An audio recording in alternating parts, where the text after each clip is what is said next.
what a week it's been here in Alberta. Provincially, we have the UCP leadership race, cabinet shuffles, and court cases over the COVID restrictions. Federally, the Canadian government spending seems to have no limits, as does their inflation. There's so much to talk about, and for that, of course, we have Western Standard editor Dave Naylor with us today. Dave, thanks so much for joining me. Good to have you on. Always a pleasure, Jeanette. Fantastic. So, Dave, there's so much going on. Number one, all the contenders for the leadership of the UCP. Can we get your take on the front runners? Michelle Rempel-Garner, MP for Calgary-Nose Hill, has decided not to throw her hat into the ring. A bit of a surprise. I thought she was going to. In a lengthy Substack post, she basically said her entrance would have caused too much friction within the caucus. We had an exclusive story this week that 13 caucus members, 13 MLAs, had voted no to allow her to have a special exemption to run. So she knew she was going to get into a bit of a little bit of a battle, a problem caucus. So she's decided not to run. That leaves Travis Taves, the former finance minister, Danielle Smith, the former Wild Rose leader and talk show host, and Brian Jean, former MP and now current UCP MLA, as the frontrunners. Poll out this week had Danielle Smith at 24%, Brian Jean at 23%. So they're clearly the two frontrunners. Travis Taves was trailing with 14%, and all the rest didn't even get anywhere close to 10%. So Danielle Smith has made a couple of major announcements this week. She says if she becomes premier, she'll introduce basically an Alberta Sovereignty Act that anything that Ottawa does that we don't like, we're just going to opt out of it. We don't like their new gun law, so we're just not going to do it. Her other statement is that she promises that she will never ever lock people down again, as we've just gone through the COVID pandemic. She will not, under her leadership, schools will remain open, businesses will not be shut. Two very interesting and probably pretty popular things for UCP members to mull over there. I know. What about anyone else on the outside that may actually be a legitimate contender? Can you think of anyone? Well, I mean, Michelle Rempel-Garner was going to be that person, so I don't see any major outsider coming in.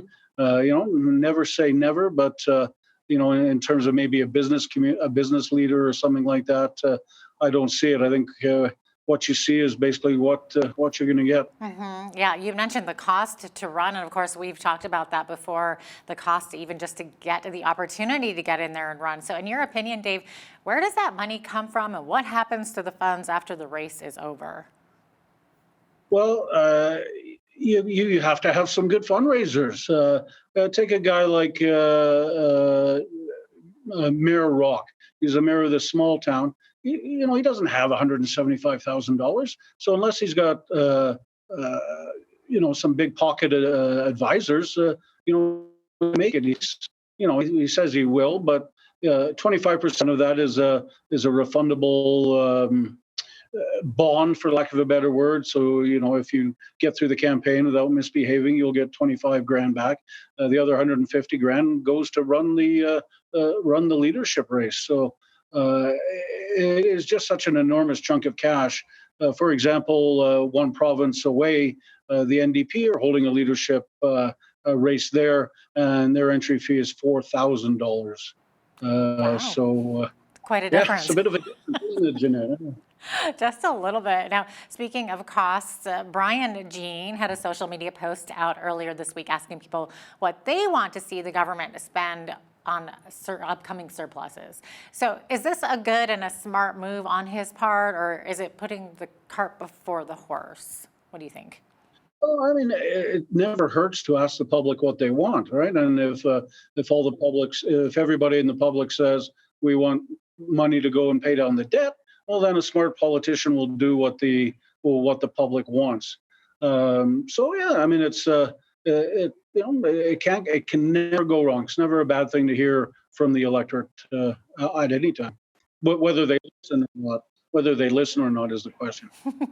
Yeah, agreed. Okay, and then so most of the comments that look like in return to his question were Albertans requesting that the province pay off debt.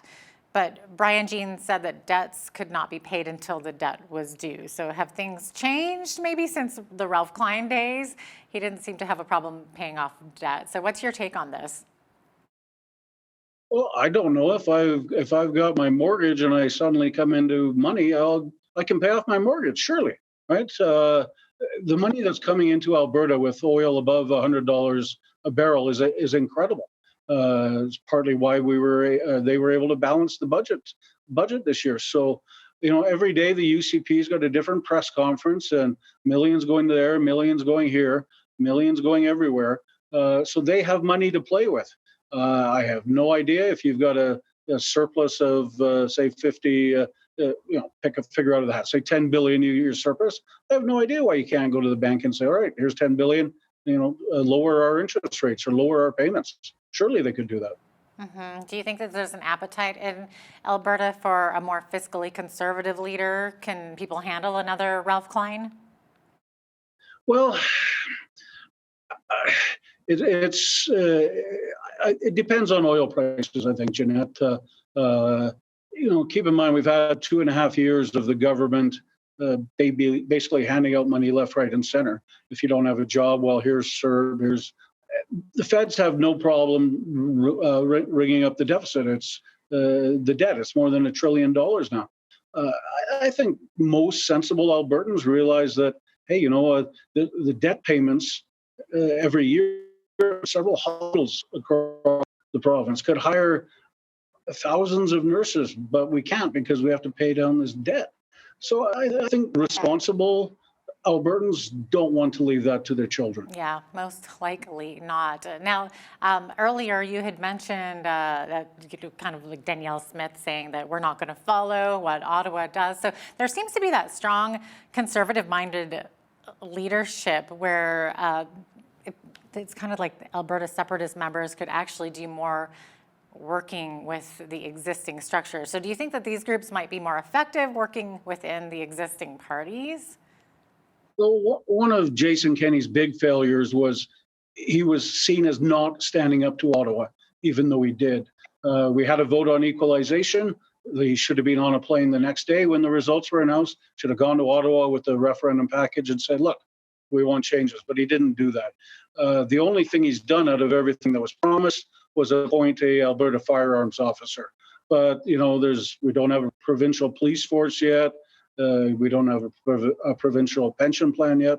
So this whole UCP leadership race seems to be, Alberta first based. What can we fight the feds over?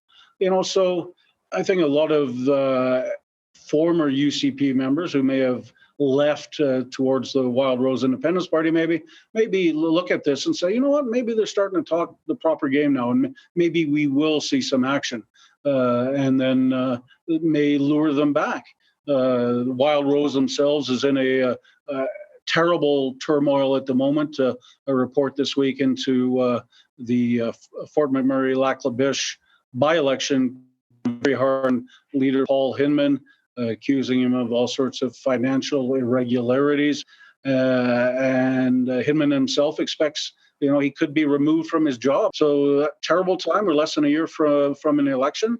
And if they lose their party leader, and you've got all the UCP candidates speaking strongly against Ottawa, it may lure some of their voters back to them. Mm-hmm. And you'd mentioned we still don't have a provincial police force. So there is continued talk of that. So Dave, what do you think the benefits would be from creating an Alberta police force? Oh, just look at this week, Jeanette. We have the story of the head of the RCMP, Brenda Lucki, personally interfering in an investigation to try in an investigation in Canada's worst mass killing. She interfered to try and help the Prime Minister's office, Public Safety Minister Bill Blair, and Justin Trudeau. She interfered. It's a politicized department from the top down. Average RCMP officer on the street, great people, hardworking people, but the rot is at the top. If you bring in an Alberta police force, I think what you'll see is a lot of RCMP members, who don't like the postings in rural areas or don't like what's going on in the RCMP. They'll just swap badges and they'll come over and join the Alberta force. Very similar to what's going on in Surrey right now, where they're getting rid of the RCMP and forming their own force. So, RCMP officers are coming over to the new one. So it would be a benefit that the Alberta police force would not be controlled by a politically minded top cop in Ottawa. Interesting. Okay, let's switch gears for a minute here and talk about the opposition. So right now, Rachel Notley seems to be having to be a bit of a sheriff in her party. So she's apologized for what was described as bullying tactics against volunteers. So do you think NDP members will see anything other than an apology from the party leader? Well, I mean, they've got their apology. The people who complained about the bullying seem satisfied with it.